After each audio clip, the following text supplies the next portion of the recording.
5월 12일 목요일 아침 묵상의 시간입니다. 오늘 우리에게 주시는 하나님 말씀은 구약성경 사무엘상 2장 34절에서 35절까지 말씀입니다. 내 두 아들 홈니와 비느하스가 한 날에 죽으리니 그 둘이 당할 그 일이 내게 표징이 되리라. 내가 나를 위하여 충실한 제사장을 일으키리니 그 사람은 내 마음 내 뜻대로 행할 것이라. 내가 그를 위하여 견고한 집을 세우리니 그가 나의 기름 부음을 받은 자 앞에서 영구히 행하리라. 아멘. 오늘 본문 당시 상황에서 대표적인 종교 지도자는 엘리 가문 사람들이었습니다. 엘리와 그의 두 아들은 당대 유력한 제사장이었습니다. 그런데 하루는 하나님의 사람, 즉 어떤 선지자가 와서 엘리에게 그의 후대가 끊어질 것이라 말합니다. 엘리의 두 아들 홈니와 비느하스는 더 이상 제사장을 하지 못하게 될 것입니다. 엘리의 뿌리는 모세의 형 아론입니다. 출애굽을 하여 홍해를 건넌 후 시내산에서 아론과 그의 가문을 제사장으로 세우신 이는 하나님이십니다. 그런데 오늘 본문에서는 대대로 아론 가문에서 제사장직을 수행하던 것이 엘리 때에서 끊어질 것이라 말씀합니다. 하나님께서는 레위 지파 중 아론 가문을 대대로 종교 지도자, 제사장 가문으로 세우셨습니다. 한 번 맺은 하나님의 약속은 영원한 것으로 알고 있는데 하나님께서 이를 파기하신다니 어찌된 일일까요? 23절에서는 엘리 제사장의 두 아들이 저지른 악행을 모든 백성에게서 듣는다고 하였습니다. 모든 백성에게서 듣는다는 말은 악행이 오래되었다는 것을 암시합니다. 홈니와 비느하스는 하나님께 드리는 제물을 멸시하고 회막 입구에서 일하는 여인들과 부적절한 관계를 맺었습니다. 이렇게 악한 지도자는 백성들도 악에 물들게 합니다.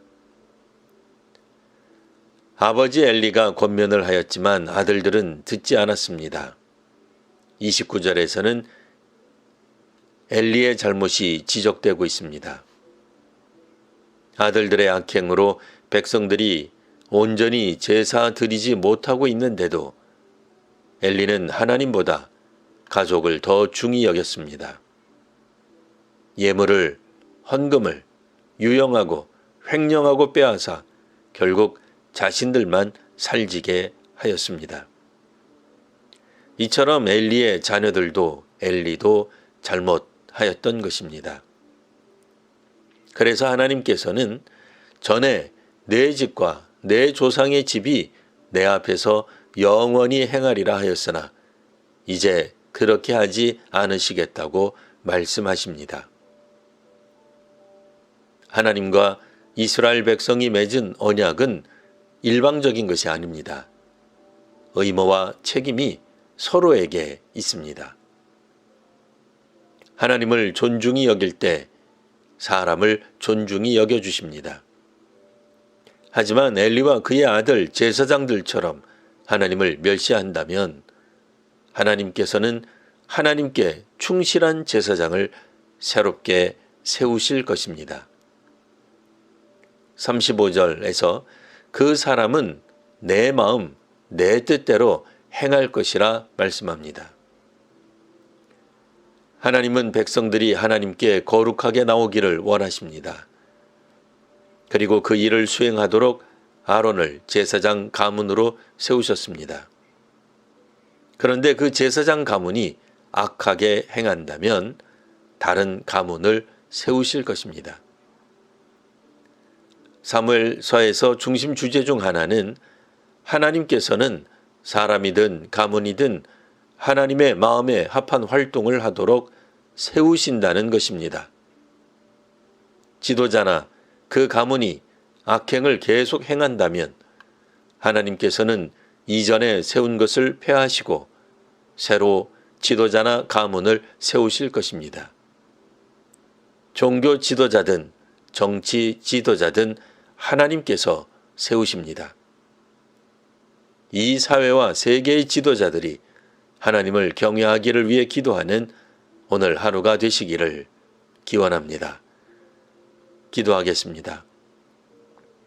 하나님을 경외하지 않는 지도자나 가문을 하나님께서 폐하심을 읽었습니다. 사명을 잘 감당하는 교회와 사역자들이 되게 하옵소서. 이 땅의 지도자들이 하나님을 경외하게 하옵소서.